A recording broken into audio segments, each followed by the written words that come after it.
오늘 불가피한 못 오셔서 김상북 교수가 대신 발제를 하기로 했고 토론은 그대로 진행하는 걸로 하겠습니다.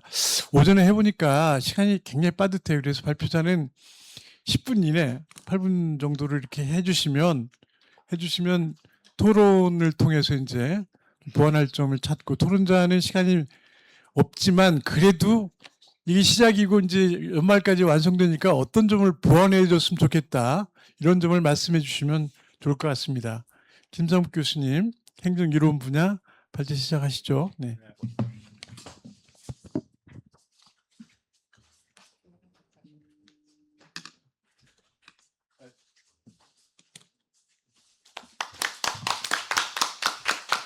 이것이 아니라 다른 것입니다.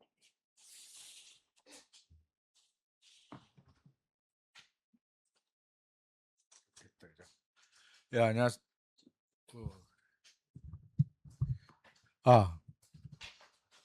이게 되나요? 안녕하십니까. 서울과기대 김상묵입니다. 한국행정학 지성사 세 번째 분과 발표를 시작하는데요.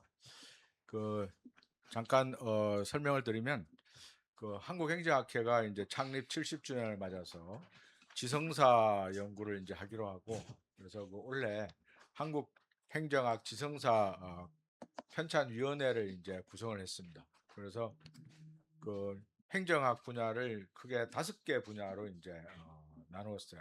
그래서 공공관리, 재정 및 공기업, 방법론, 그다음에 정책, 지방자치 5개 분야로 나누고, 공공관리 분야는 다시 행정이론, 인사행정, 조직이론, 조직행태의 4개 하위 분야로 나누어서 지성사 연구를 이제 시작했습니다.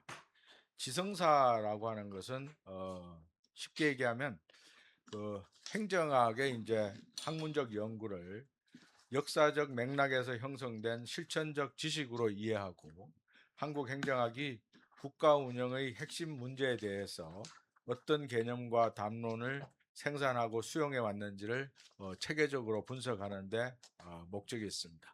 일반적으로 이제 이러한 지성사는 학자들 중심으로 그 학자의 사상을 따라가는 것들이 이제 주된 역사학의 한 흐름입니다. 그런데 저희들은 개별 학자에 대한 연구를 따라가기보다는 시대별로 그 시대에 행정학계가 어떤 연구들을 주로 해왔느냐, 그 시대가 가지는 상황적 요구에 대해서 어떻게 학계가 대응했느냐라고 하는 것을 중심으로 살펴보고자 합니다. 그래서 지성사에는 여러 가지 이제 방법론이 이제 있는데요. 관념사라든가 개념사, 담론 연구 이런 방법이 있습니다만, 제가 하는 연구는 언어 맥락주의의 방법론을 따랐습니다. 언어 맥락주의는 텍스트의 의미를 시대적 맥락에서 파악하고 해석하는 접근법이죠. 그래서 우리 학술 논문에 담긴 이러한 관념의 역사적 의미를 복원하는데 목적을 두고 있다라고 이제 보겠습니다. 행정이론은 행정학이라고 하는 건축물의 토대에 이제 해당되어집니다. 일반적으로 행정이론은 행정학이 어떤 학문이고 행정이 어떤 가치를 다루는지, 이런 근본적인 질문을 하는 영역이고요. 그래서 이 행정학에서 행정이론의 지성사라고 할 때 무엇을 중심으로 할까 고민을 하다가 크게 4개의 영역으로 이제 구분을 했습니다. 그래서 첫 번째는 이제 메타이론 분석 청이로 행정학의 학문적 정체성과 한국화라고 하는 면을 보고요. 그다음 이제 거대 담론 부분에서는 행정개혁의 패러다임이 어떻게 변동되어 왔는가. 세 번째, 가치관과 규범에서는 행정의 핵심 가치와 행정 문화를 다뤄보고요. 거시 관계론에서는 행정과 환경과의 관계를 이제 살펴보고자 했습니다. 그래서 주로 왜 무엇이어야 하는가에 대한 것들은 행정 이론에서 포함하고, 그 외에 하우에 해당되어지는 것은 개별 학문 분야에서 이제 담당하는 것으로 했고요. 제가 다룬 학술지는 크게 4종류입니다. 그래서 한국행정학보, 행정론청, 한국행정연구, 정부학연구의 4종류를 다루었는데요. 행정학 분야 학술지 가운데 가장 역사가 오래된 학술지다라고 이제 보면 되겠습니다. 그리고 인사행정이나 뭐 조직론과 같이 전문 분야 학술지가 아닌 그래도 포괄적인 연구 주제를 다루는 학술지로 이제 보았고요. 기본적으로 이제 이 지성사를 할 때 이제 시기 구분을 이제 하게 되는데, 그래 이제 각 시대별로 상황적 맥락이 어떠냐를 이제 알 수 있잖아요. 그래서 이번에 시기 구분은 전체 총괄인 남궁은 교수가 제기한 5개 시기별로 이제 구분을 했습니다. 그래서 국가 형성기, 발전 국가기, 전환기, 민주제도화기, 제도 공고화기로 이제 구분을 하고요. 각 시기별로 그 시대적 상황 속에서 어떤 연구들이 중심이 되었느냐를 이제 살펴보았습니다. 먼저 국가 형성기는 뭐 여러분도 잘 아시다시피 이 경우에는 정부 수립에서 이제 2공화국까지 시기인데요. 이때는 기본적으로 체제가 아직 정립되어지지 않았기 때문에 통치 능력과 사회 통합의 기반을 확보하는 게 시대적 과제였다라고 볼 수 있고요. 그래서 이 시대에는 독립국가의 행정체제를 구축하기 위한 지식을 정립하는 요구가 있었는데, 그럼에도 불구하고 아직 한국 행정학은 맹하기로 그때 제대로 된 연구를 수행하지 못했다라고 이제 볼 수 있습니다. 따라서 이 시기는 행정체계와 행정 과정의 확립이라는 시대적 요청에 비해서 행정이론 연구는 현저히 부족했던 시기다라고 이제 볼 수 있고요. 본격적으로 이제 행정학 연구가 시작된 것은 이제 발전 국가기인데, 발전 국가기는 군사 쿠데타 이후 80년대까지의 기간입니다. 이 시기는 기본적으로 한국 사회가 경제 발전이 모든 이제 중심이 되어진 상황이었고요. 이때는 행정학 연구에 대한 시대적 요구가 국가 발전을 효율적으로 추진할 수 있는 제도적, 행정적 방안의 모색이 있었는데, 이때 이제 되어진 연구들을 이제 좀 더 분석적으로 이제 보고자 합니다. 첫 번째, 학문적 정체성과 한국화 영역에서는 미국 행정학의 방법론이 이제 여러모로 광범위하게 수용되어졌고요. 그 다음에 한편으로는 탈식민지화의 맹화가 동시에 관찰된다라고 이제 보겠습니다. 따라서 한국적 맥락에서 서구의 이론들을 많이 받아들이면서 한편으로는 행정학의 토착화 논쟁이 이어진 시기로 이제 볼 수 있고요. 행정개혁의 패러다임 측면에서 이제 보게 되면 기존의 현상 유지적인 행정학을 비판하고 국가가 사회 변동을 주도해야 된다는 목적론적 행정관인 발전 행정이 이제 중심이 된 시기로 이제 볼 수 있습니다. 그래서 이 시기에 보면 그 행정론총이나 한국행정학보에서 기본적으로 국가 발전을 위한 행정의 주도적 역할에 대한 논문들이 이제 많이 되어졌는데, 이 시기를 이제 좀 더 비판적으로 보자면 한편으로는 뭐 조국 근대화에 대한 지식 기반을 제공했다라고 하는 측면이 있지만, 다른 한편으로 보면 조국 근대화 작업에 전위부대 및 안내자의 역할을 했다라고 하는 비판이 있고, 또 한편으로는 행정학계가 당시에 반민주적인 권위주의 정권과 발전주의적 연립을 형성하고 권력의 그늘에 숨어버렸다라고 하는 평가를 이제 받기도 합니다. 그래서 이런 양면적인 평가를 받는다라고 볼 수 있고요. 그 다음에 이제 가치 측면에 있어서도 성장과 발전이라고 하는 것이 민주성이나 합법성, 뭐 형평성과 같은 이런 가치들을 압도하는 현상으로 나타났고, 그리고 기본적으로 목적 위주의 윤리가 강조되어지는 시기라고 이제 보겠습니다. 그러니까 환경과의 관계에서는 기본적으로 뭐 행정이 다른 모든 분야를 압도하는 이른바 행정국가화 현상이 이론적으로 뒷받침된 시기다라고 이제 볼 수 있습니다.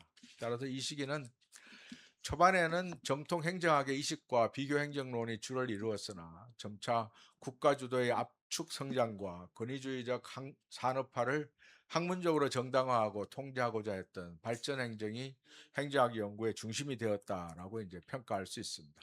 그래서 그 발전 국가를 효과적으로 운영하는데 실용적 적합성을 가진 지적 기반을 제공했으나 이 자체를 이제 비판하고 성찰하는 것은 미흡했다라고 이제 봅니다. 그다음 단계가 이제 전환기인데요. 전환기는 이제 전두환 정부와 노태우 정부를 거치는 시기입니다. 이 시기는 이제 기존에 있었던 발전 위주의 발전 국가의 통치 원리가 이제 사그라들면서 그러면서 이제 민주화의 압력이 이제 분출하는 시기죠. 그래서 그전에 있었던 성장의 지속과 민주화의 압력이 동시에 작용한 이중 전환 구조였다라고 이제 볼 수 있고요. 이에 대한 요구는 민주화와 행정의 관계 정립, 행정학의 학문적 정체성 확립이라고 하는 과제로 이제 볼 수 있습니다. 이게 좀 분야별로 이제 특징을 보면은요. 첫 번째는 서구에서 수입된 도구적 합리성과 논리적 실정주의의 한계를 자각한 시대였다라고 이제 볼 수 있고요. 그래서 한국 행정학의 정체성을 확립하고 토착화를 모색하자는 그런 주장들이 많이 생겨난 시기라고 볼 수 있습니다. 두 번째는 발전국가 패러다임이 이제 퇴조하면서 민주적 복지 행정과 신공공관리의 맹아적 행태가 나타났다라고 이제 볼 수 있고요.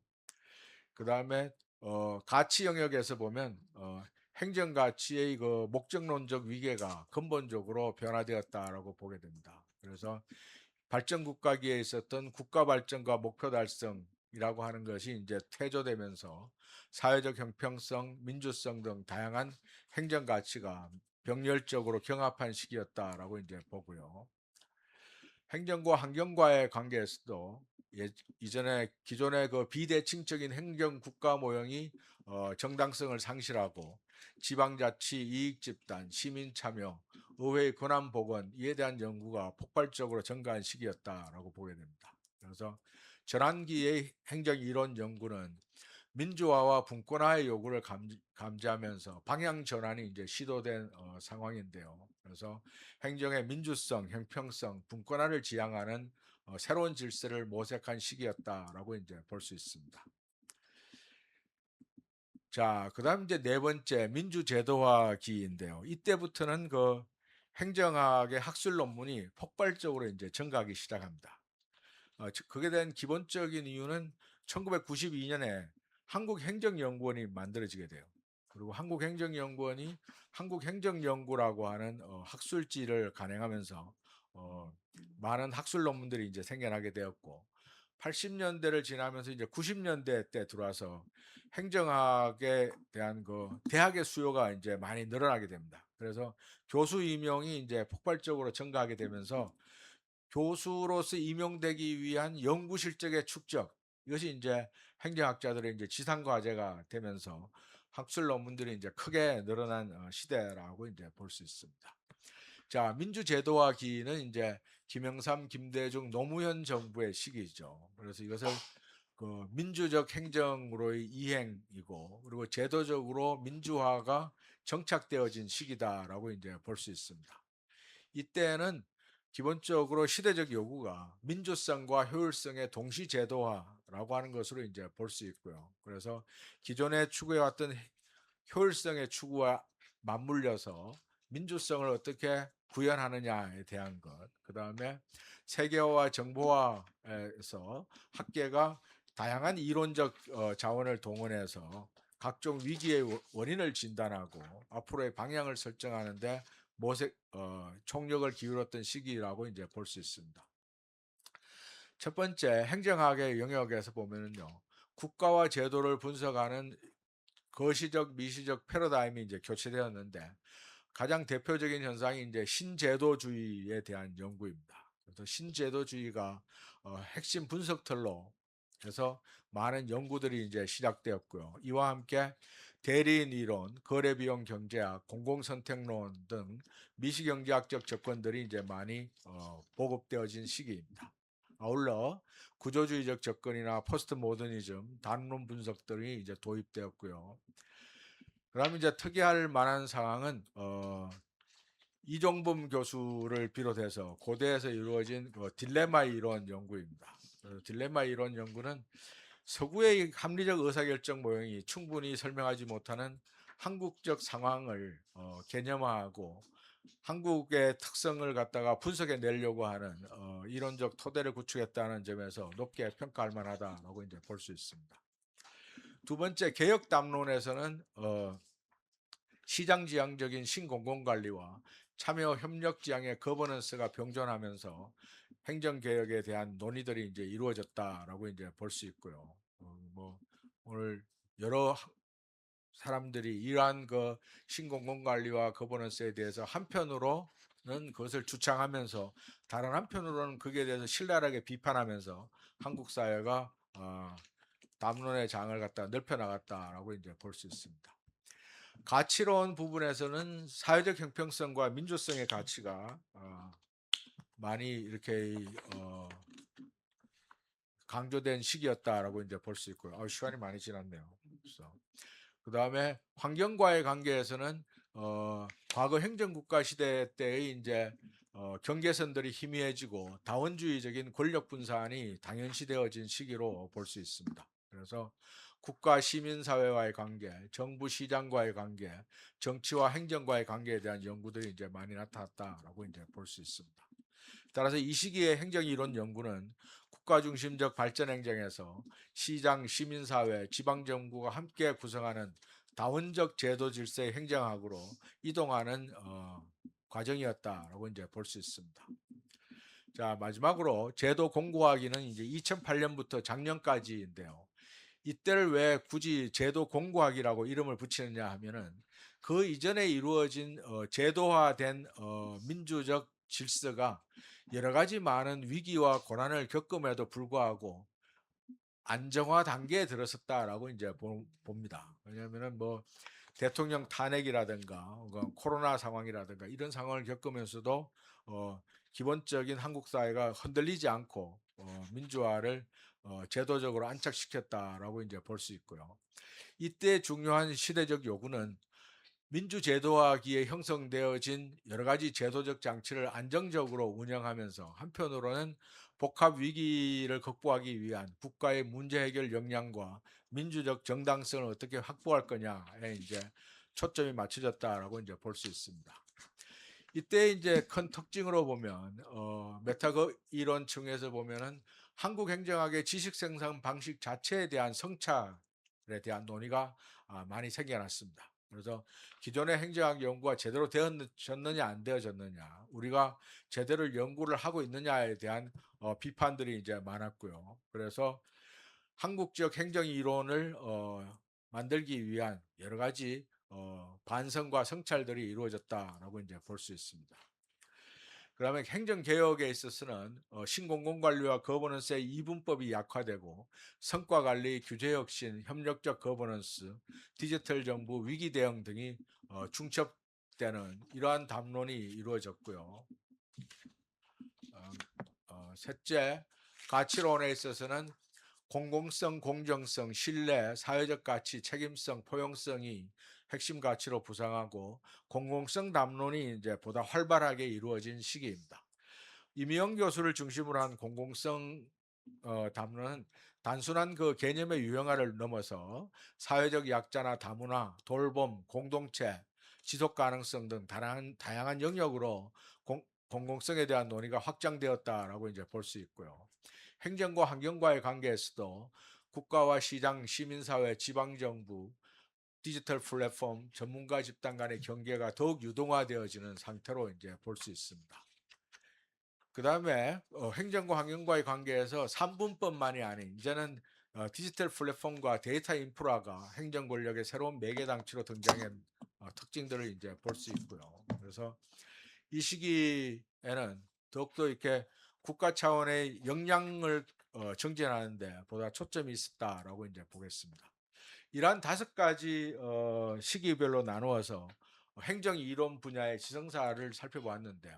결국 한국 행정 이론 영역은 시대적 과제와 학문적 해석이 상호작용하면서 형성된 지적 전통으로 볼 수 있고요. 이때 몇 가지 특징들을 이제 도출해낸다라고 보면 학문적 정체성에 대한 논의가 시기 때마다 달라졌다라고 하는 것.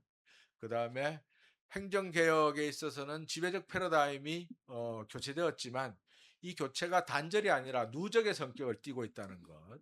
그 다음에 가치의 위계가 근본적으로 재편되어져 왔다는 것. 그 다음에 관계론에 있어서는 이론론에서 다운론을 거쳐서 네트워크적 관계로 진화했다라고 하는 것을 이제 찾아볼 수 있고요. 우리가 발견해낸 것들의 이제 함의를 살펴보면 결국 행정 이론의 전개라고 하는 것은 국가 운영 경험과 학문적 해석의 상호 구성으로 이해해야 된다는 것을 뒷받침해주고 있고요. 둘째, 서구 이론을 받아들임에도 선택적 번역, 맥락적 재구성, 자생적 이론 생산이라고 하는 복합적 역할을 수행하고 있다는 점. 그 다음에 이제 하나 좀 논란이 되는 것은 이제 세 번째 발견입니다. 한국행정학의 학술 의제는 학문 내적인 논리만이 아니라 정권의 국정기조와 강한 상관성을 보여왔어요.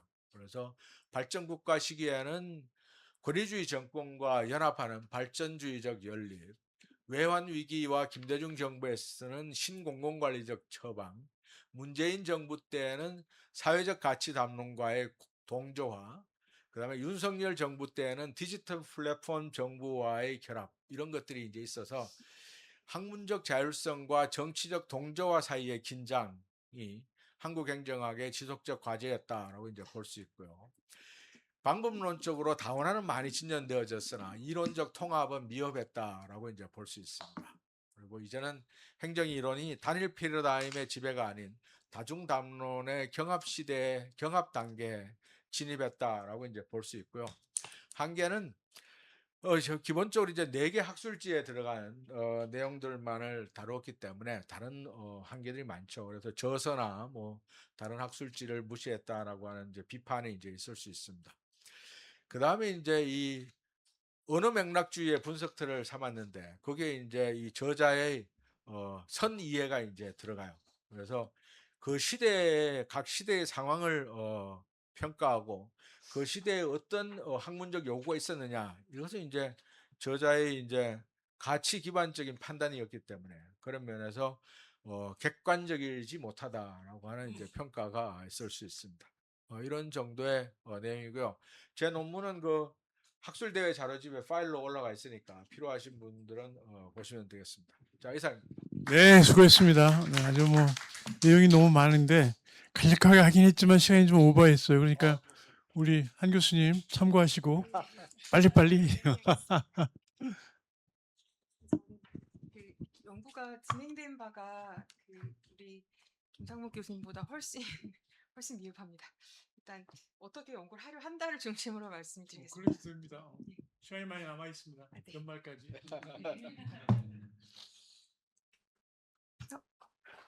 거침? 네.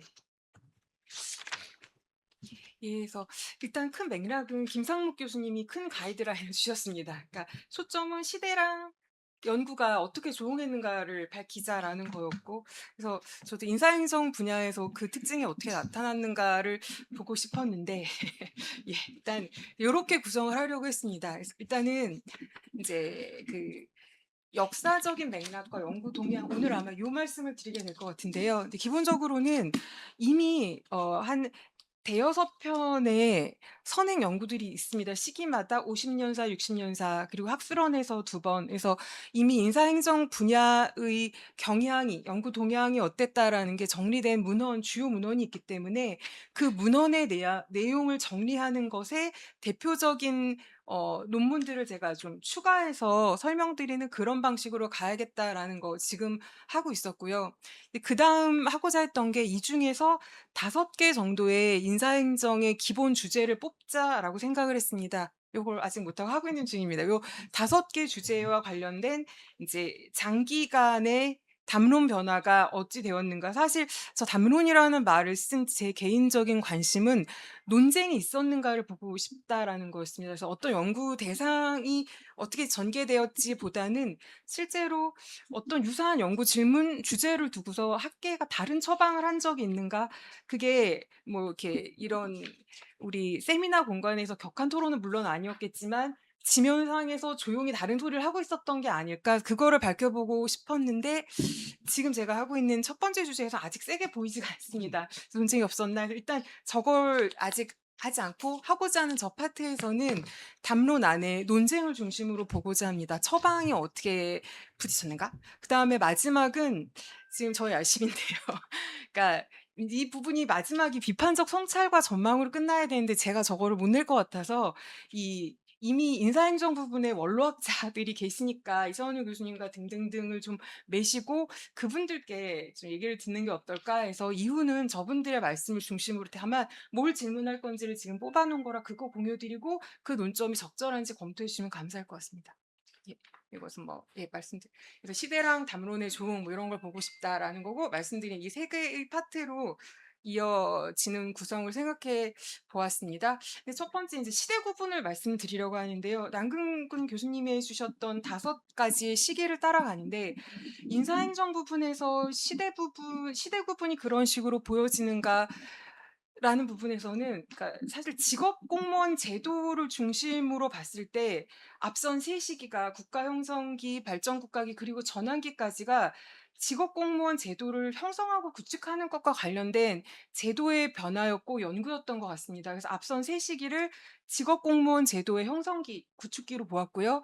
그 다음 단계에 이제 그 민주 거버넌스가 형성되던 그 시기 이제 90년대, 2000년대를 이제 직업 공무원 제도의 개혁기로 보았습니다. 왜냐하면 그 기간에 벌어졌던 많은 논의는 고전적인 직업 공무원 제도를 강화하는 방향보다는 개혁이란 이름으로 이제 개방하고 뭐 성과 관리하고 이런 체제였기 때문에 그 부분의 시기 구분을 이제 개혁기라고 명명을 했고요. 마지막은 앞서 김상목 교수님 말씀드린 것처럼 2000년대 그 후반 2010년, 20년 지난 20여 년 사이는 위기 담론이었죠. 사회의 위기와 큰 변혁으로부터 연구가 이루어졌던 것 같습니다. 그래서 거기는 사회 변혁과 조응하는 제도 조정기쯤으로 구별해 보았습니다. 그리고 이제 진행하려고 하는 5가지의 기본 주제는 어디서 도출을 했냐면 일단 요 바로 앞서 학술원 연구 박천호 교수님이 인사행정 파트를 해주셨는데요. 박천호 교수님이 9개 정도의 주제를 던지고 그게 한국 인사행정의 현안과 발전 방안이란 이름으로 9개의 주제를 가치별로 구분을 하셨습니다. 근데 거기에 9가지 가치를 제가 5개 정도로 줄였고요. 거기에 근거 두고 있다라는 거고 그다음에 그 5개가 어떻게 이루어지고 있는지의 분석은 앞서 김상욱 교수님이 말씀해 주신 4개의 학회부에 인사행정학회부와 조직학회부가 더해졌고 맨 처음에 인사학회부에 들어간 건 다 인사야라고 생각을 했는데 그렇지도 않은 것 같아서 조직 부분이랑 구분하는 과정에서 뭐 동기부여 빠지고 조직 형태 빠지고 이래서 전체 한 1000여 편 정도가 됩니다. 그것을 이제 그중에서 관련된 5개 주제로 지금 추리고 있습니다. 그리고 원로학자님들과 심층 인터뷰를 하면 좋겠다고요. 예, 지금 말씀드린 건데 그래서 직업공무원 제도 형성기가 국가 형성기, 발전국가기, 전환기 여기에는 뭐 정치적 중립, 신분보장, 실적제, 인사기구 이런 게 공식화되는 이제 기간이었다. 그리고 개혁기는 이제 그 아까 말씀드린 민주화라는 흐름과 그래서 참여, 개방, 그다음에 신공공 관리가 요구하는 성과 평가와 보상의 이야기가 여기 들어가져 있고 그래서 직업 공무원제를 제한하고 전환하는 설계들이 기획되었던 시기다라는 거고 저는 개인적으로 아직까지 인사행정은 이 2000년대 체제라고 생각을 합니다. 그래서 요런 체제고 이 2000년대의 체제의 기반 하에 최근 벌어졌던 이제 코로나 이후에 이제 큰 인사행정의 변화, 인혁처가 만들어지고 이뤄졌던 일들, 코로나 이후에 유연근무와 관련된 여러 논의, 제도 변화와 논의의 전개, 그다음에 AI 등과 관련돼서 이제 인사행정의 새로운 변화가 요구된다라는 그런 이제 제도와 연구의 흐름들, 그래서 요 시기를 사회변혁과 제도 조정기라고 일단 말씀을 드려보았습니다. 예, 이런 거고요. 예, 시간이 지나. 예, 요건 이제 사실 이게 어떤 의미로 봤냐면 이제 시대랑 연구가 조응되는가를 어떻게 볼까, 이제 시대를 구별하는 기준을 뭘로 볼까 하면서 일단 시대의 어떤 과제나 요구는 제도에 반영되었으리라라는 전제로요. 말씀드린 저 시기 구분이 사실상 인사제도에 어떤 변화가 있었는가를 중심으로 해서 시대는 제도의 변화를 읽었습니다. 그리고 그 제도에 대응한 연구가 벌어졌는가를 이제 보았는데요.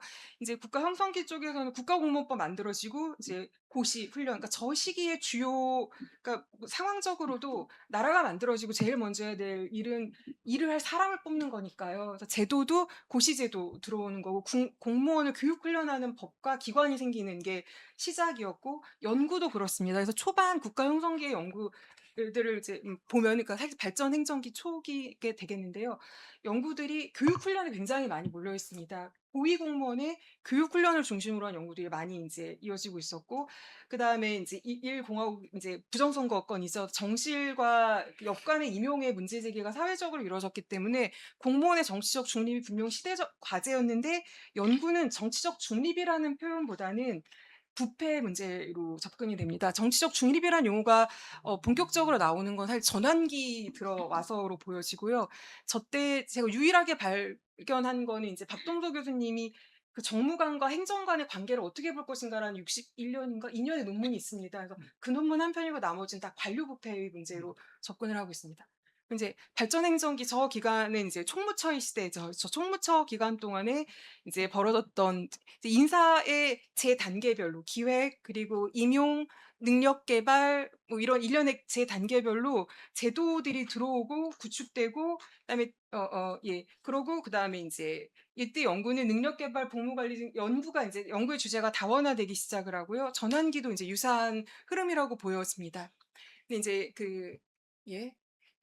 1990 년대 인제 후반쯤부터는 그러니까 1990 년을 기점으로 인제 그 민주화의 영향이겠죠. '인사행정의 연구가 전환되는 전환기다.'라는 앞선 선행 연구의 평가가 있었고 본격적으로 '인사행정의 성장기다. 폭발기다.' 이런 표현들은 이 기간이죠. 그래서 90 년대랑 2000 년대 이 시기입니다. 이 시기는 NPM과 민주화라는 두 가지 큰 흐름 속에서 직업공무원 제도의 개혁기였습니다. 개방형 직위제, 성과연봉제, 성과급제 등등으로 폐쇄적 연공 서열 구조를 개혁하려는 제도 변화 벌어졌고 IMF 이후에 인제 온갖 평가 제도들, 목표 관리 제도들 들어왔고 중인위가 인제 만들어지죠. 그래서 김대중 정부부터 노무현 정부에 이르는 기간 중앙인사위원회의 여러 가지 인제 제도의 구축과 실험과 학계의 동참이 벌어지던 시기였습니다. 이때가 인제 인사행정학기의 성장기인데요.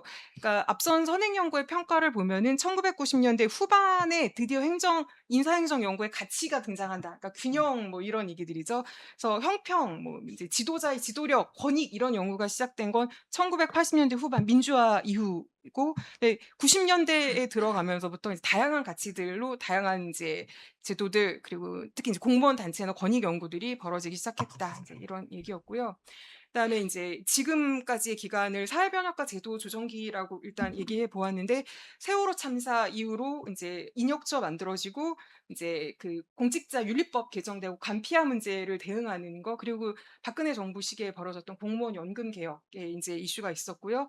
그다음에 문재인 정부 들어서 공정 채용, 다양성, 블라인드 뭐 채용 그다음에 갑질 미투 이런 것들이 인제 이 시기에 공정 채용과 다양성 채용이라는 담론으로 들어오고 코로나 이후는 유연근무, 재택근무, 스마트워크 그리고 적극행정과 이해충돌법 그 LH 사건 이후로 요런 흐름들이 나타나고요. 그다음에 인제 정치적 충격, 계엄과 탄핵 요 시기에 아직 논문으로 적극적으로 나온 건 아니지만 일단은 제도적으로는 국가공무원법이 이렇게 이제 바뀌었죠. 개정되어서 복종 의무라는 표현이 사라진 거. 인제 이게 인제 인상적인 시대의 흐름이 보여진다. 그리고 저런 시대의 변화들이 연구로 이렇게 보여지더라. 인제 이런 얘기들이었습니다. 그래서 일단 인제 이런 선행 연구로부터의 발견점을 한 두 가지 정도로 볼 수 있었는데요. 일단 인사행정 연구의 변곡점을 2000 년대 그런데 앞서 제가 지성사 세션 들어보니 다 2000 년대로 여기저기서 꼽는 것 같습니다. 정책 분석 평가도 그랬던 것 같고요. 인사행정도 2000 년대. 그래서 중앙인사위원회 시절이죠. 학계와 현장의 상호 구성이 벌어졌다라는 건데 이건 인제 이후 인제 원로 학자님들에게도 여쭤봐야 하는 부분이기도 하는데 인제 아주 강한 표현들이 특히 인제 이선우 교수님 표현으로 등장을 하는데 이 시기는 이제 중앙인사위원회 자체가 학계가 만든 거다라는 표현들이고요. 그리고 중앙인사위원회와 학계가 학계랑 실무가 함께 제도를 만들고 연구해 나갔던 시간이다라는 건데 요거를 이렇게 두 개로 구별해 보시더라고요. 학자들의 연구가 제도로 반영된 사례가 고위공무원단 제도, 개방형 직위제, 다면평가제, 선택적 복지제도. 근데 그에 비해서 인사기구 그러니까 중인위가 이제 추진해서 연구를 통해 가지고 제도화됐던 거 공직분류체계, 전문직 공무원 제도, 고시제도 개편 뭐 이런 것들이더라라는 이제 말씀이었습니다. 요런 두 가지 면의 흐름이 보여졌다라는 거고요. 이제 앞으로 할 부분에서는 일단 그러니까 연구 대상이 뭐가 5개의 주제를 고른 다음에 그 안에서는 5개를 갈지 그건 좀 토론을 듣고 조정을 해 보겠습니다만 연구 대상, 문제 의식 그리고 주로는 처방이 부딪히는 게 있나? 이제 이거를 좀 보고 싶다라는 거고요. 네. 그래서 5가지 기본 주제는 현재 공무원의 전문성과 역량, 공무원의 정치적 중립성, 공무원의 다양성과 대표성, 보상의 공정과 합리성을 마지막으로 공직윤리 요 5가지로 이제 보아야겠다 해서 안에 거는 그냥 이렇게 뭐 이런 변화가 있었다는 거지 이 안에 걸 이제 채우는 연구를 해보겠습니다. 그래서 그러고요. 그리고 이제 그 인터뷰를 할 논점을 4가지 정도로 여쭙고자 하는데요. 먼저 그 2000년대 깊은 정책 개입의 그 경험에 대해서 학계랑 정책 현장에 굉장히 주도적으로 학계가 사실상 정책과 제도의 설계자로 활동했던 10여 년인데 이게 어떤 유산을 남겼는가 해서 향후에도 우리가 이제 지향해야 될 한국적 연구 모형인가라는 부분이죠. 이제 쉽지는 않을 것 같지만 이제 앞서 선행 연구 이선우 교수님 이런 분들의 이제 결론에는 늘 그런 부분이 들어가거든요. 중인이 시절에 대한 강조로 그래서 여전히 그러할까라는 거였고요. 두 번째는 거스를 수 없는 계속 흐름은 신공공 관리죠. 그러니까 성과 평가와 보상이라는 흐름은 거스르지 않고 정권 변화에도 불구하고 계속 이어지고 있는데 강고화되었다라고 보여지는데요. 이 신공공 관리적 인사 개혁이 이제 학계에 무슨 영향을 미쳤는가를 이제 질문하고자 하는데 이 질문이 너무 크니까 한국적 맥락이 어떻게 발견되고 고려되었는가로 이제 여쭤보려고 합니다. 이제 그래도 그나마 제가 봤을 때 쟁점이라고 보여지는 논쟁이 있는 부분이 성과 관리 쪽이었거든요. 성과 급제 뭐 이제 성과 평가 쪽에선 초기에 한국의 맥락과 맞지 않는다라는 연구들이 이제 꽤 발견되기 때문에 그게 심한 논쟁으로 벌어지지 않았지만 지면상의 다른 목소리로 담겨 있습니다. 그래서 한국적 맥락이 인사개혁, NPM의 인사개혁에 어떻게 발견 고려되었는가를 한번 여쭙고자 하고요. 그다음에 민주화와 인사행정은 이제 특히 이제 지금의 시대 맥락이죠. 정치사회적 갈등이 강화되고 적대적인 정권 교체가 이뤄지는 이런 상황 속에서 인사행정이 갖고 있는 강한 정치성 때문에 인사가 더 많이 정치화되고 신뢰를 잃어가는 이런 상황 속에서 인사행정 연구 어떻게 지향해야 되지라는 부분이고 마지막으로 이제 사회변혁과 인사행정 지금 벌어지고 있는 뭐 AI부터 많은데 제가 보는 부분은 일단 인구 감소 부분입니다. 그래서 지역에서 일할 공무원의 수가 현저히 줄 시기가 올 텐데 그 시기에 공무원은 공무원일까? 그러니까 지방에서 일하는 공무원이 아닐 수도 있겠다는 생각이 들거든요. 그래서 지방 소멸과 인구 감소란 요 두 개가 만난 어떤 지역, 농촌형 지자체 이런 데에서 벌어지는 건 그러니까 공직에 있을 사람이 현저히 부족할 것이고 그럴 때에는 민간 NGO 뭔가 되게 다른 모형이 시도돼야 될 것 같습니다. 이거에 대한 또 이제 큰 얘기지만 한번 여쭙고자 하는 그런 설계해 봤습니다. 예, 이상입니다. 자, 수고하셨습니다. 어쨌든 뭐 설계를 잘 하셨네. 이어서 우리 정종원 교수님 조직이론 분야 말씀하시죠. 예, 안녕하십니까. 가톨대 정종원입니다.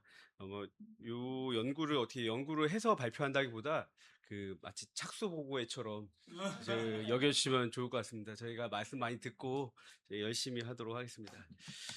저는 이제 조직 이론, 사실 이게 어떻게 명명을 해야 될지 모르겠습니다. 요거를 행정 조직 연구라고 해야 될지, 요거를 거시 조직 이론으로 해야 될지, 조직 행태는 딱히 조직 행태란 말이 명확하게 이렇게 좀 인식이 되는데 저는 약간 어떤 표현을 써야 될지 모르겠습니다. 이 부분도 한번 자문을 구하도록 하겠습니다.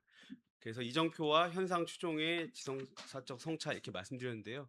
우리 김상무 교수님께서 서두에 말씀하신 것처럼 과연 우리 행정학 연구라는 것이 시대를 앞서서 이정표 같이 우리가 끌고 왔는지 아니면은 어떤 일이 벌어지고 그 뒤에 우리가 따라가거나 아니면은 정당화하는 것이었는지 그런 것에 좀 초점을 맞추자. 어떤 기존의 우리 60년 연구, 50년 연구 때처럼 이렇게 경향성 연구에서 벗어나서 관점을 갖자 이런 측면에서 이렇게 부제를 붙여봤습니다.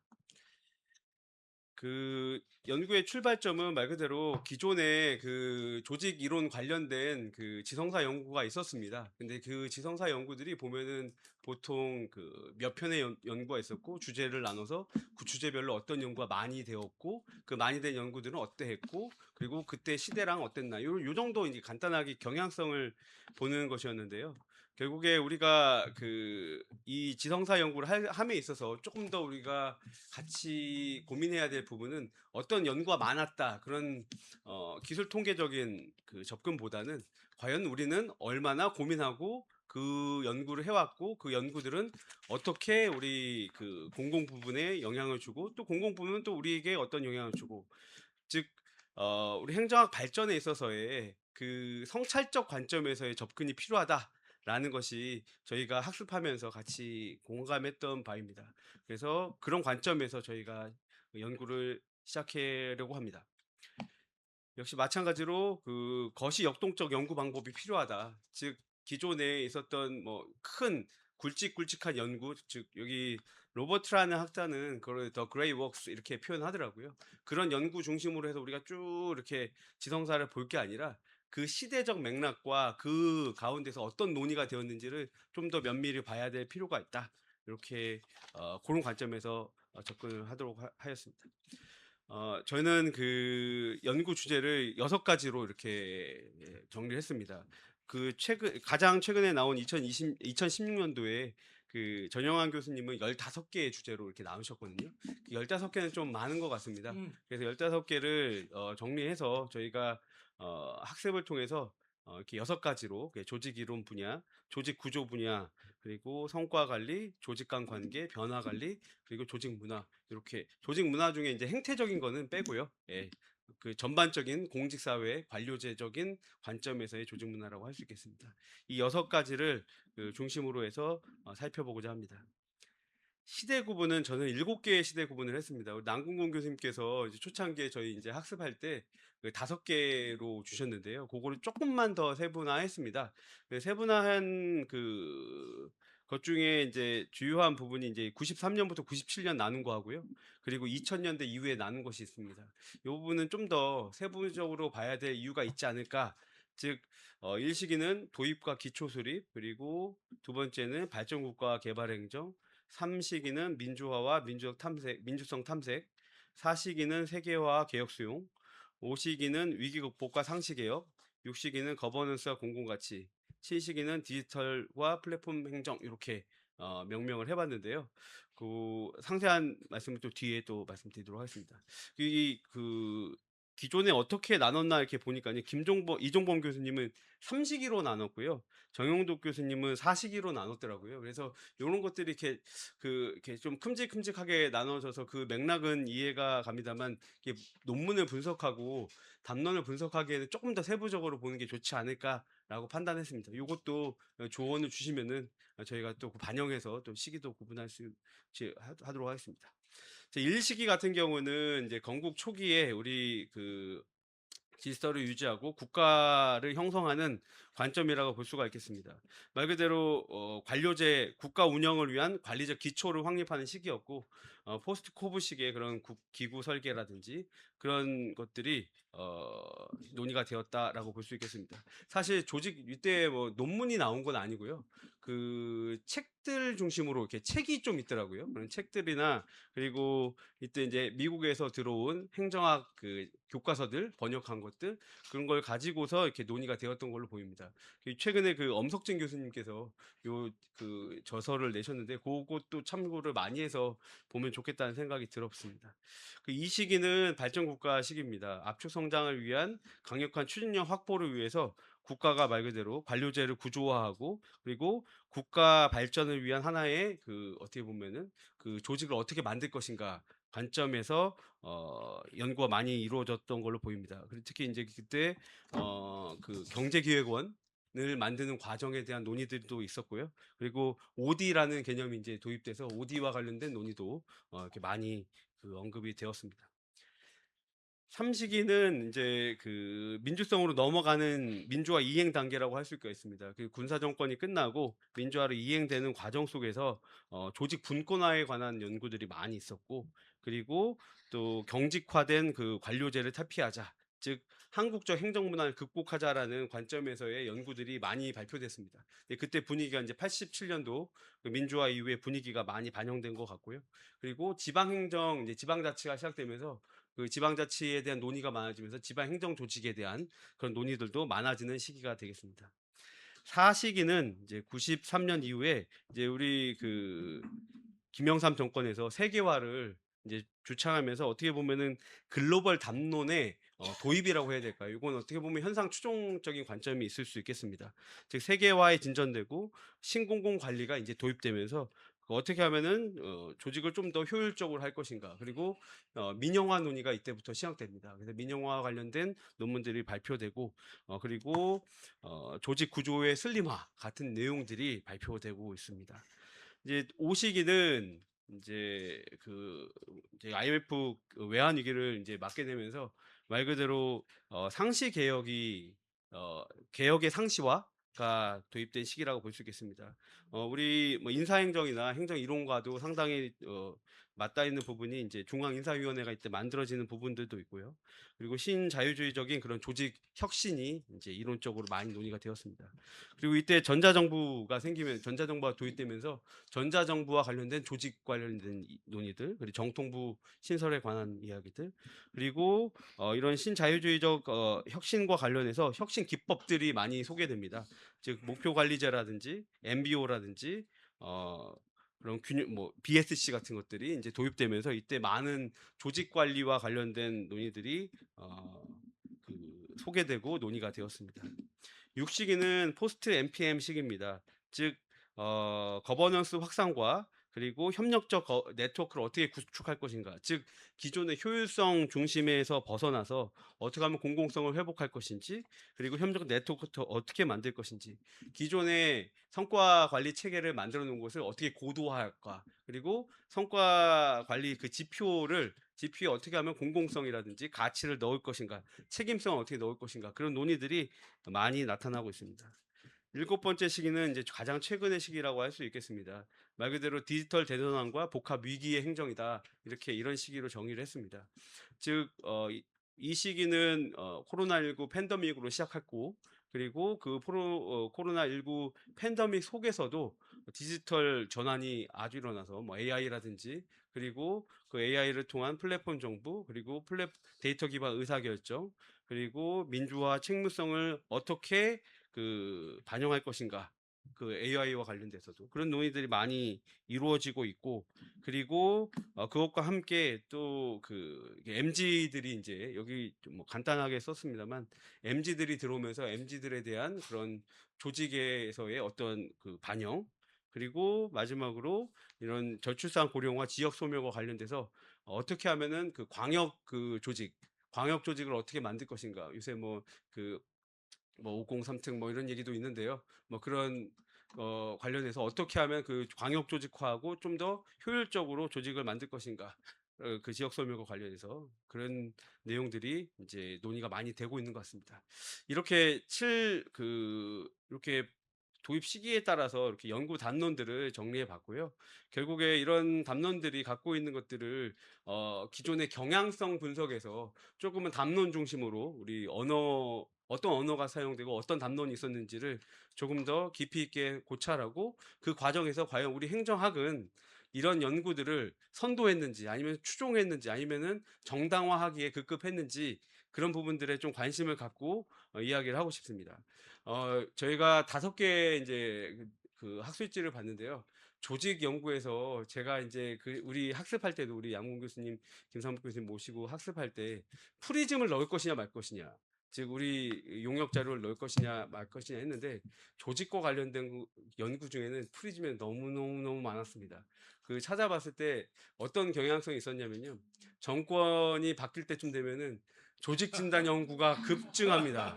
각 부서별로. 그러니까 이런 경향성도 사실 있거든요. 그건 완전히 뭐 어떻게 보면 우리 행정학이 그 현상 추종과 정당화의 논리를 제공하는 하나의 어떻게 보면은 도구로서 사용된 것이 아닌가. 뭐 저도 했습니다. 저도 했고 거기서 용돈도 받았고 그거 가지고선 데이터 얻어 가지고 논문도 썼고요. 네, 생계형으로 했던 것이 사실입니다. 그러면서 좀 '아 내가 그랬구나. 현상 추적을 한 것이었구나. 아 그때 뭐 교수님 하자고 해서 했는데 그게 어떻게 보면은 논리 제공을 한 것이구나. 내가 뭔가 이게 뭐 잘 됐나 잘못된 거야? 윤리적인가 비윤리적인가?' 이런 고민을 좀 해 봤던 시기는 또 있습니다. 그래서 '그런 연구도 넣어야 될까?' 조직 관련돼서 특히 그 최근의 연구 그러니까 2000 년대 이후에는 그 정부 용역을 통한 그 조직 연구가 굉장히 많아서 '그것에 대해서 더 언급을 해야 될까?' 그런 사실 고민을 하고 있습니다. 그런 부분들은 우리 선생님들 말씀을 많이 듣고 저희가 또 저희 그 위원회에서 저희 학습을 하면서 또 반영할 건 반영하고 논의할 건 논의하고 하도록 하겠습니다. 선생님들 많이 말씀해 주시고 그것을 통해서 저희 열심히 하도록 하겠습니다. 예, 고맙습니다. 네. 자, 수고하셨습니다. 그럼 김상욱 교수님이 간략하게 핵심만 주셔서 유은영 교수가 토론거리를 이렇게 만들면 좋을 것 같습니다.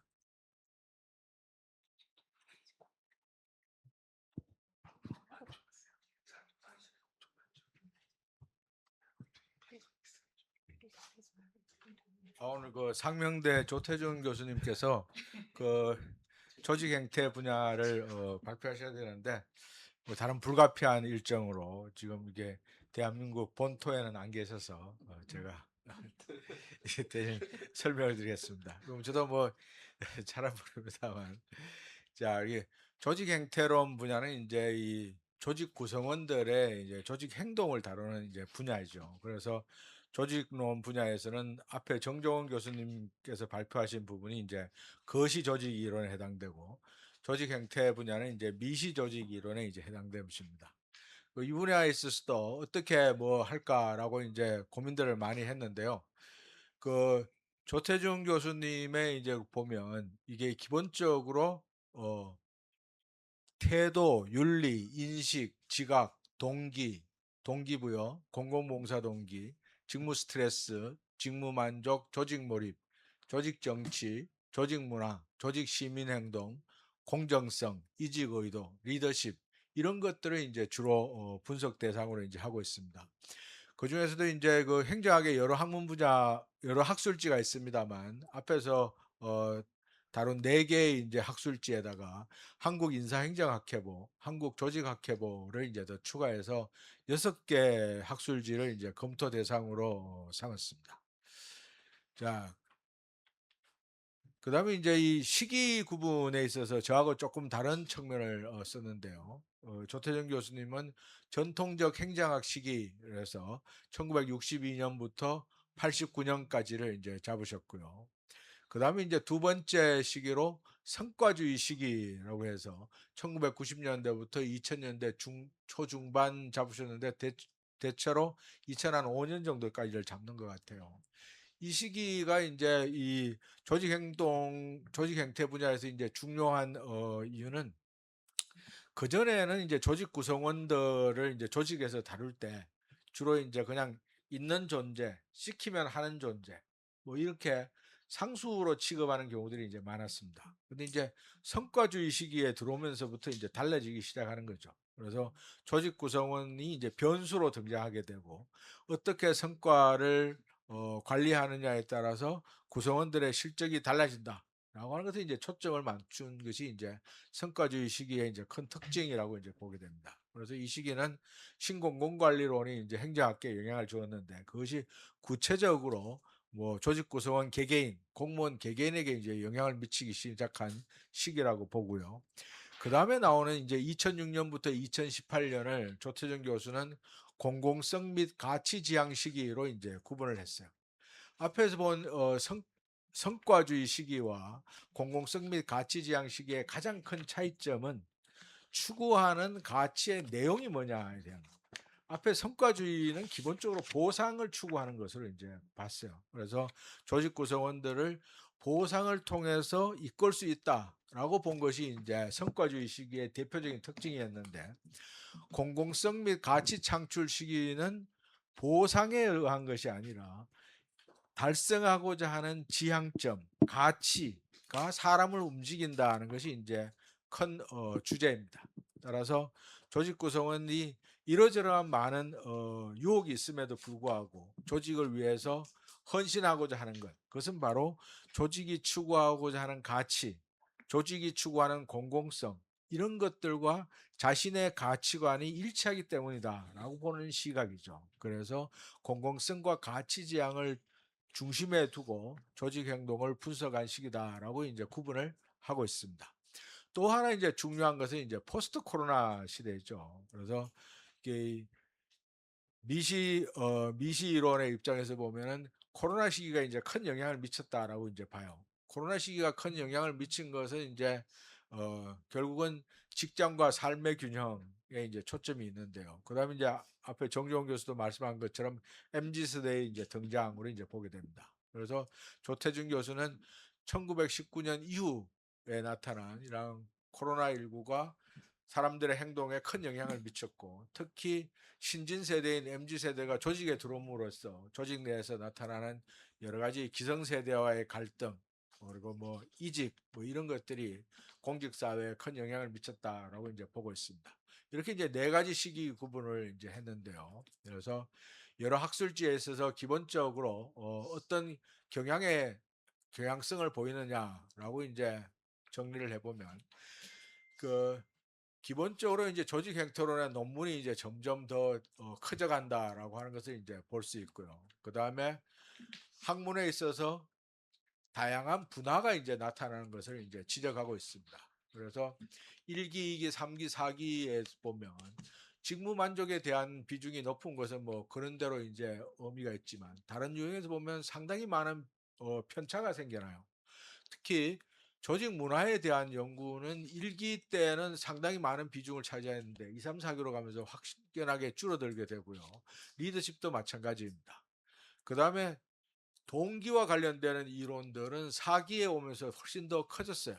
그리고 또 하나는 권력에 대한 것들의 비중이 상대적으로 많이 큰 폭으로 줄어드는 현상들이 이제 나타납니다. 따라서 시기가 지남에 따라서 연구의 관심도 혹은 주된 연구 주제가 큰 변화를 보인다라고 하는 것을 이제 알 수 있고요. 그러면 이제 전체 논문 수에 있어서도 편차가 이제 많이 나타난다라고 하는 것을 이제 보여줍니다. 그럼 이제 이런 분석 결과가 아직 뭐 완전하게 정리된 것은 아닙니다만 몇 가지 이제 함의를 보면은요.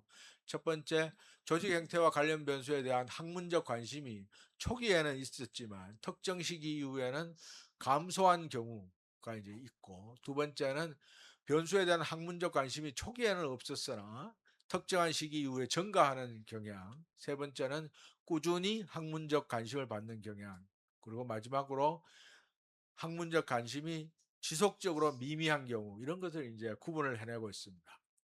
자, 초기에는 관심을 가졌다가 이후에는 무관심한 유형으로 어떤 권력과 리더십, 태도, 인식, 조직 문화 등이었고요. 다음 째 특정 시기에 등장한 유형으로는 윤리, 동기부여, 공공봉사 동기 이런 걸 제시하고 있습니다. 세 번째, 지속적인 연구 유형으로는 이제 직무 만족과 조직 몰입은 시기에 구분 없이 지속적으로 연구되는 주제다라고 이제 정리를 하고 있고요.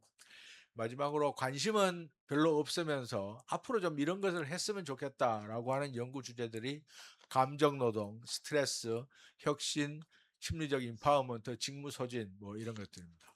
이러한 그 연구 주제들은 기존의 기성학자들이 뭐 별로 관심을 안 가져온 연구들인데요.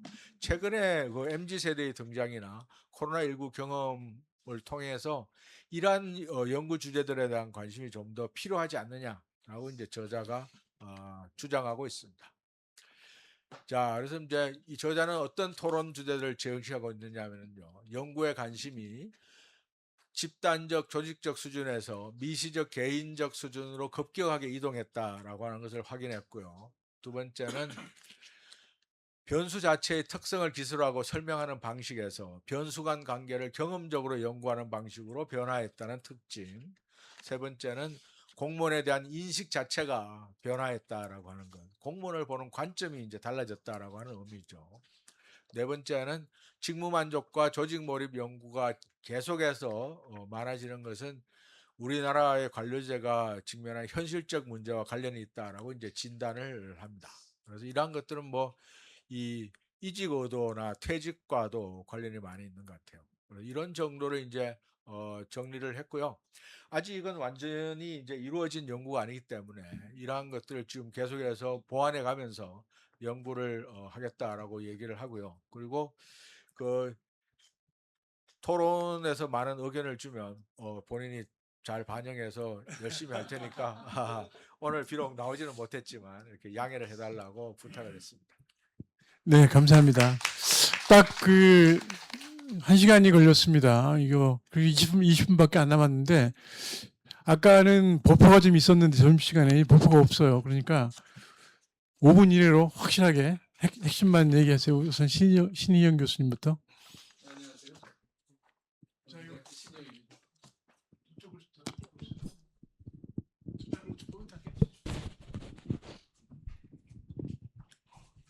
하여튼 그 김상욱 교수님 고생 많았어요. 저도 이런 작업 2번 해봤어요. 행정 한국 행정 60년사도 제가 규범 이론 이거 해봤는데 굉장히 이거고 그다음에 그 행정학자들의 이제 그 행정 이념이 어떻게 변천되어 왔나 그것도 한번 해봤고 2번 해봤는데 해볼 때마다 느꼈던 거는 고생은 엄청나게 하는데 별 의미는 없었다. 특히 왜냐면 이걸 우리가 하려면은 기본적으로 시기 구분에 있어서 시기 구분이 갖고 있는 우리가 시기 구분이 연구 방법으로서 의미를 갖는 거는 연속성과 불연속성을 분석하기 위해서 시기 구분이 의미를 갖는 건데 특히 우리 김삼욱 교수님이 하신 그 행정이론 이 부분은 아마 지금 발표하신 3분보다는 더 어려울 것 같아요. 행정이론을 어떻게 개념화하느냐에 따라서 우리가 찾아봐야 될 논문도 달라질 것 같아요. 그래서 그걸 좀 분명히 좀 더 해줬으면 좋겠다라고 하는 생각이 들고, 근데 여기다 딱 써놓은 게 언어 맥락주의 방법을 쓴다고 그래요. 언어 맥락주의 방법으로 쓰면은 이거는 여기 토론이 안 돼요. 왜 토론이 안 되냐? 이거는 결국 해석하는 사람들이 얼마나 재밌고 즐겁고 신나게 쓰느냐에 따라서 그 이야기가 타당성을 갖는 거기 때문에 우리가 논의를 할 수 있는 부분이 아니라고 생각을 해요. 그럼에도 불구하고 제가 이제 말씀드리고 싶은 것은 이게 시기 구분을 할 때 특히 행정 이런 부분과 관련해서 시기 구분을 할 때 시기의 내용을 좀 특정했으면 좋겠어요. 행정 이론과 관련해서 그러니까 이렇게 우리가 발전국가 시절에는 이랬다, 이때는 이랬다 이렇게 하지 말고 행정 이론 지금 여기 분석하고자 하는 행정 이론에 맞추어서 시대의 어떤 시대의 특성을 그렇게 기술해 주는 것이 훨씬 더 이렇게 이론적으로 매치가 될 것 같은 그런 생각이 들고, 또 하나는 이제 제가 이제 보면서 느꼈던 거는 지금 행정학회지나 정부학회지에 실린 논문을 가지고 지금 하셨는데 저도 그때 고민을 했어요. 그 주제에 관해서 쓴 논문을 골랐는데 과연 그것이 주류 담론인지 아닌지 판단할 수가 없었어요. 그걸 가지고 시대상을 읽는다? 지금 쉽지 않아. 지금 이거 보면 지성사에 관한 연구인데 그걸 가지고 시대사 그 시대의 관념이라든지 그 시대의 지식이라든지 개념들을 읽어낼 수 있을까? 그게 좀 의문이었어요. 그래서 그걸 이제 앞으로 이제 쓰실 때 그걸 좀 정당화하는 그 과정이 좀 있어야 되지 않을까 싶어요. 예를 들면 그 시대에 요 관련된 주제에 관해서 이런 논문이 있었다. 근데 이 논문을 내가 그 시대에 소위 말하면 어떤 지식이라든지 개념이라든지 사상이라든지 이런 걸로 내가 걷어 올리고 싶다. 근데 걷어 올리려면 적어도 그 시대의 주류 담론으로서 의미를 갖고 있다고 봐야 되는데 그렇게 보려면 내가 판단을 해야 되잖아요. 그래서 판단하는 근거를 좀 제시해 주면 훨씬 더 이제 여기서 인용했던 여러 가지 논문들이 더 의미가 있지 않을까. 지금 뭐 시간이 없어서 딱 여기까지만 할게요. 나중에 따로 예. 해주세요. 자, 그러면 2번째 인사 그냥. 네, 안녕하십니까. 부산대학교 김필입니다. 사실 이 발제문을 받고 정말 고민이 많이 됐던 게 이게 사실 저는 보면서 일단 너무 많이 배웠고요. 그리고 이게 일반적인 논문이랑 다르게 전반적인 흐름을 짚으면서 이제 빠지지 않는 부분이 있으면서 이제 또 어떤 포인트를 잡아서 이걸 끌고 나가야 되는 그런 성격의 북챕터여가지고 제가 이거 어떻게 토론할 수 있을까 굉장히 고민이 많이 들었습니다. 네, 그래서 이제 제가 오늘 토론 드리고자 하는 부분은 이제 여러 선생님들께서 말씀 주셨던 MZ 세대로서 네, 그렇습니다. Z는 아니고 M이긴 한데요. 네, 네, 이제 네, M입니다. 근데 이제 세대로서 이제 이 연구가 저희 신진학자들이 읽었을 때 어떤 부분이 있으면 좋겠다, 제가 읽고 싶겠다 이런 부분들을 중심으로 좀 말씀을 올리고자 합니다. 그래서 일단 그 시대 구분이나 문화 분석 부분에 있어서 얼마나 고민을 많이 했는지 정말 보이는 연구였고요. 그리고 굉장히 이제 교수님께서 이 연구를 작성하시면서 조심하셨다라는 느낌을 많이 받았습니다.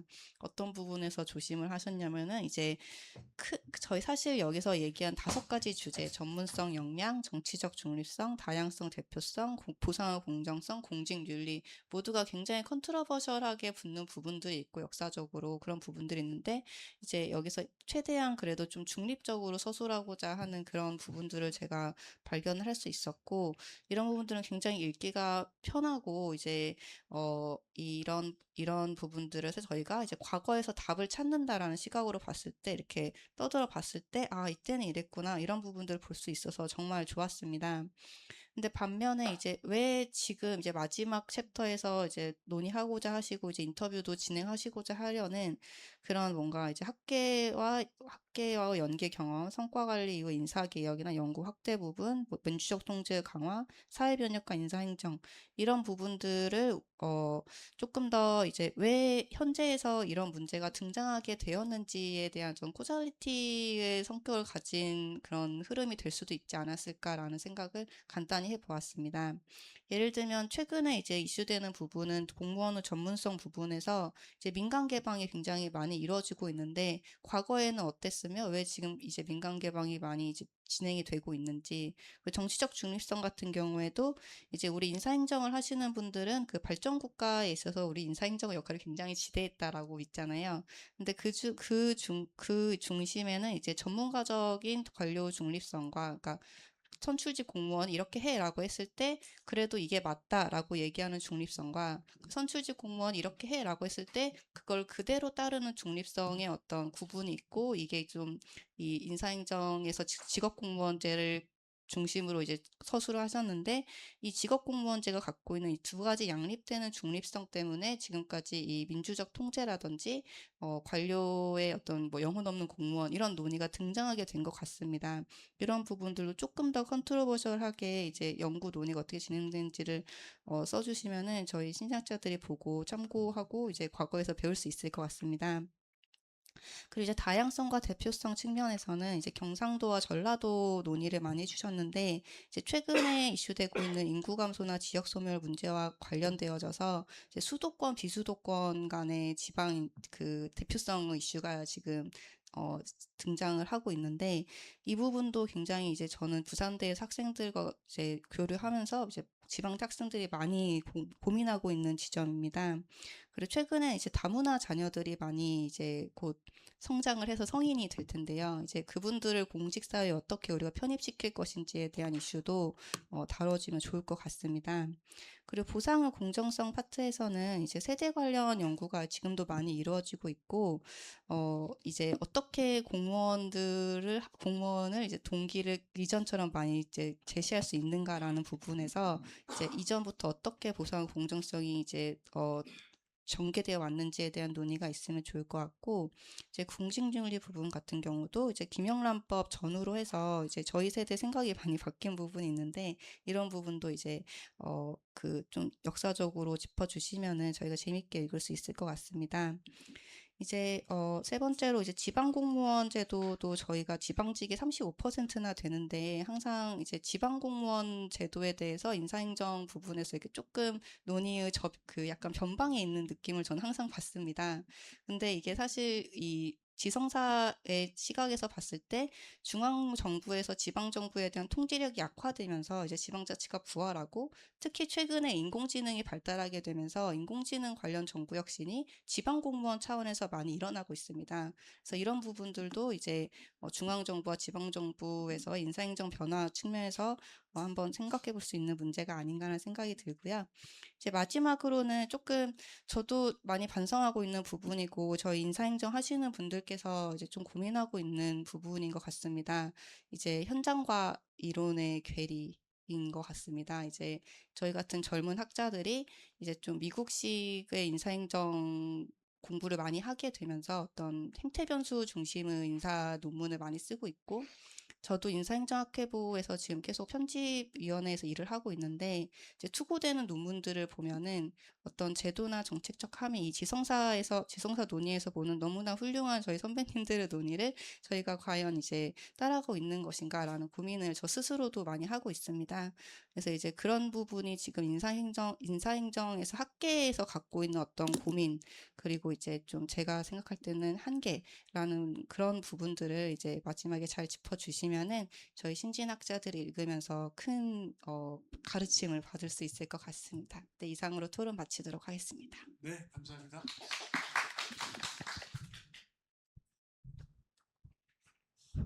조직 이론 분야 토론을 맡은 부경대 서재욱이었습니다. 이 얼마나 고민을 많이 하셨을까? 사실 처음에 그 발표문 받고 걱정도 됐고 또 좀 그렇습니다. 그 보통 보면은 우리 공공관리 분야 네 편의 네 분야에 대한 그 내용을 보면 사실 조직이론 분야가 아닌 게 없는 것 같습니다. 행정이론도 굉장히 중요한 부분이 조직이론이고 인사행정 분야 뭐 성과관리도 우리 그 조직이론 분야의 6가지 영역 중에 하나로 성과관리를 하셨는데 인사행정에서도 사실 성과관리에 대한 얘기가 있고 조직 문화에 대한 얘기 뭐 행태에서 당연히 나온 얘기고요. 보면은 그래서 아까 이제 그 발표하실 때도 이 분야를 이 주제를 어떻게 해야 될지에 대한 조금 그 고민이 있을 것 같다는 말씀을 해주셨는데 당연히 고민이 드는 상황인 것 같고요. 그래서 이 발표문 보면 아마 원문을 보신 분들은 처음에 들어가며 하며로 시작하고 나올 때 시작하며로 끝납니다.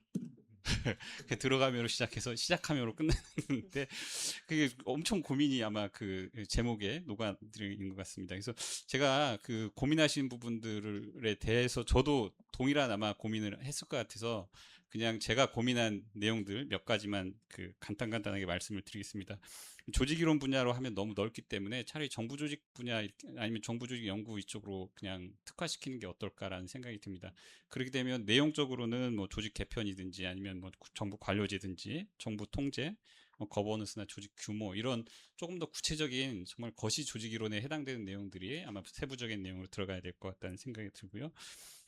그리고 7개 시대 구분 쭉 하셨는데 지금 어떻게 보면 연역적 차원에서 이제 시대 구분을 따와서 이렇게 하셨는데 아마 결론적으로는 이제 실제 연구를 한 결과를 토대로 연구자의 그 어떻게 보면 귀납적인 결론이 아마 결론적으로 아마 지성사에 대한 구분이 새롭게 우리 교수님께서 아마 제시를 하는 걸로 아마 될 것 같아요. 그래서 그런 부분들이 있는데 그럴 때 과연 어떤 것을 맥락으로 보고 어떤 것을 텍스트로 봐야 되는지에 대한 논의가 조금 필요할 것 같다는 생각이 듭니다.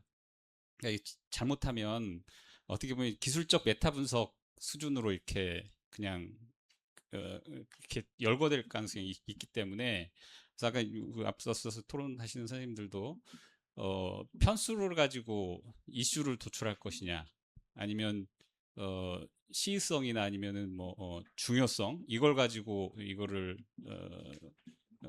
그 분석할 것이냐 이거가 상당히 헷갈릴 수도 있고 조금 고민스러운 부분도 있을 것 같은데 그것들을 그 집필하시는 분이 어떻게 보면 사실 주관적인 판단일 수도 있지만 그걸 조금 명확하게 가지고 나름대로 기준을 가지고 정리를 하고 그걸 가지고 그 지성사를 쭉 전개를 하시면 좋을 것 같은데요. 그럴 때 중요한 게 그 내가 분석하고자 하는 텍스트의 선정 기준이 무엇인지를 조금 고민을 하셔서 그 중심으로 조금 다루면 좋을 것 같습니다. 그 때로는 양적인 측면이 있을 수도 있고 때로는 그게 그 뭐죠? 그 좀 독창성이나 이런 것들이 될 수도 있기 때문에 그렇습니다. 그렇게 되면 결국에는 맥락과 텍스트 간의 간극을 해석하는 과정에서 아마 지성사적인 어떤 함의나 아니면 재해석 그런 것들이 시대 구분별로 나오고 그게 나중에 다시 재구성되면서 시대 구분을 달리하는 그 결론이 정리가 될 수도 있을 것 같다는 생각이 듭니다. 조직 이론의 특성과 관련돼서 이게 정부 조직으로 딱 특화시켜 놓고 보면 실제 정부 조직 연구라는 게 결국에 이제 정부의 아젠다가 있고 연구자들의 연구 결과가 아마 있을 건데요. 그러니까 프리즘 연구 결과를 어떻게 고려할 것인지가 굉장히 고민된다고 아마 말씀해 주셨고, 그게 아마 행정학을 하다 보면 그게 누구나 다 이 분야에서 지금 이 주제로 관련돼서 연구를 하다 보면 아마 고민스러울 것 같은데요. 그래서 맥락에 사실은 행정학 연구의 맥락이 순수하게 이론이나 아니면 뭐 거기서만 오기는 좀 어려울 것 같습니다. 그래서 시대 구분이 있다면 정부의 아젠다나 아니면 정부의 어떤 흐름 이런 것들을 조금 맥락적인 차원에서 좀 고려하면서 학계에서 어떻게 대응하는지 아니면 그 학계의 연구가 그들 정부와 또는 아젠다와 어떻게 상호작용했는지 이런 것도 조금 따져보면 조금 더 풍부한 지성사적인 기술 또는 해석 그런 것들이 있을 수 있을 것 같다는 생각이 듭니다. 굉장히 중요한 지적을 처음에 해주셨어요. 그래서 뭐냐면은 이정표의 제시인가 현상 추구인가, 요게 사실은 저는 굉장히 중요하게 교수님께서 잡아놓은 그 테마인 것 같습니다. 근데 이 지성사 이게 시대 구분대로 쭉 가다 보면 결국에 이게 우리가 한국의 지성사가 있느냐, 우리가 그냥 추정했느냐 이런 것까지도 조금 재밌게 기술을 할 수 있을 것 같다는 생각이 들어서요. 시대 구분별로 현상을 추정했는지 아니면 이정표를 제시했는지 아니면 이정표가 분기됐는지 이런 것들까지 좀 정리해 주면 좋을 것 같다는 생각이 듭니다. 예, 이상 마치겠습니다. 네, 고맙습니다. 마지막 주자인 유은영 교수님. 네, 조직 행동 분야의 토론을 맡은 동아대 행정학과의 유은영입니다. 김상목 교수님께서 발제자도 아니시면서 대신 아주 요약 정리를 잘 해주셨습니다. 그리고 또 다행스러운 것은 발제자가 없기 때문에 마음껏 얘기해도 된다라는 부분인데요. 이제 앞서서 세 분의 토론자께서 정말 다 동일한 말씀을 해주셔가지고 저희 거의 다 동일한데요. 우선적으로 조직 행동, 그러니까 앞선 발표를 듣고 나니까 조태준 교수님이 왜 이렇게 썼는지가 약간 조금은 이해가 되는 부분이거든요. 다 동일한데 첫 번째 시기 구분에 대한 부분인데요. 김상묵 교수님께서는 5가지로 구분하셨는데 조직 행동 분야에 집중한 시기가 김상묵 교수님의 구분에 있어서는 저희는 3번째 전환기부터 시작되거든요. 그런데 그런 식으로 어차피 같이 가는 분야이기 때문에 파트는 다르지만 시기 구분에 대한 거는 일단 맨 처음에 기본 틀을 잡고 각 분야별로 왜 이렇게 했는지를 해야 될 것 같아요. 그래서 조태준 교수님은 그냥 주신 자료를 보면은 4개로 구분했는데 보면 신공관리 이전, 신공관리 이후, 공공가치론, 그다음에 포스트 코로나.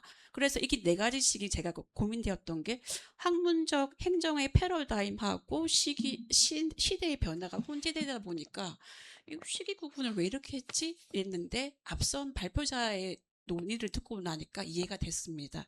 그리고 또 왜 조태준 교수님께서는 양적 연구만 집중했나 했더니 한승주 교수님의 발표를 보니까 인사행정 분야에 있어서도 저는 이제 질적 분야로만 좀 약간 포커싱해서 보겠다고 하셔가지고 조금 이해가 됐었거든요. 그리고 또 하나는 조태준 교수님께서 조직 행동의 주요 변수 23개 변수만 추출해서 이것을 가지고 AI 프롬프트를 활용해서 내용에 대해서 이거 텍스트를 도출하셨습니다. 그래서 저자께서 한계도 지적하시긴 하셨으나 이게 객관성을 유지하는 데는 상당히 좋지만 연구자별로 그 내용의 질적 부분이나 이런 부분은 전혀 담지를 못하기 때문에 그런 부분은 검수나 이제 교차 검증이 필요할 것 같고요. 그다음에 조직 이론에서 프리즘 말씀하셨는데 조직 행동 분야도 사실은 중앙인사위원회 출범, 인사혁신처로의 개편, 그리고 또 국책연구기관에서 공직생활 실태조사 연구를 계속 오픈 데이터 하면서 이 연구가 확대된 측면이 있습니다. 그래서 조태준 교수님이 1기, 2기, 3기, 4기로 구분하셨는데 1기에 비해서 3기 이후부터 10배 이상 증가한 이유가 아마 이런 조직의 개편, 그다음에 국책연구원에서 오픈 데이터 이걸 갖다 계속 하면서 연구자들도 아무래도 양적 연구 그 데이터 확보가 용이하다 보니까 이쪽 분야에 포커싱해서 연구가 된 부분도 있기 때문에 그런 부분에 대한 것도 여기 내용에다가 담아주시면 좋을 것 같습니다. 네, 이상입니다. 감사합니다. 시간이 한 1, 2분밖에 없는데 제가 잠깐 말씀드리겠습니다. 어쨌든 고생 많이 하셨고요. 제가 받은 느낌은 이제 지성사 70년사를 하는데 이제 후학들이 볼 적에는 요즘보다는 이제 초창기 부분들에 더 관심이 있을 것 같아요. 그러니까 김필 교수 같은 젊은 세대는 요즘 건 아는데 옛날에 어떻게 진짜 모르는 분야를 조금 더 썼으면 좋겠다 이런 생각이고, 그다음에 이제 학자가 먼저 영향을 미쳤느냐 뭐 아니면 실무가 먼저 했느냐라고 하는 관점에서 보면 저는 이제 조직 개편이나 인사제도 같은 것들은 학자가 영향을 미치는 면이 많이 있다고 생각합니다. 사실 공무원들은 저항을 많이 하는데 이제 어쩔 수 없이 밀려가지고 했던 것이 많거든요.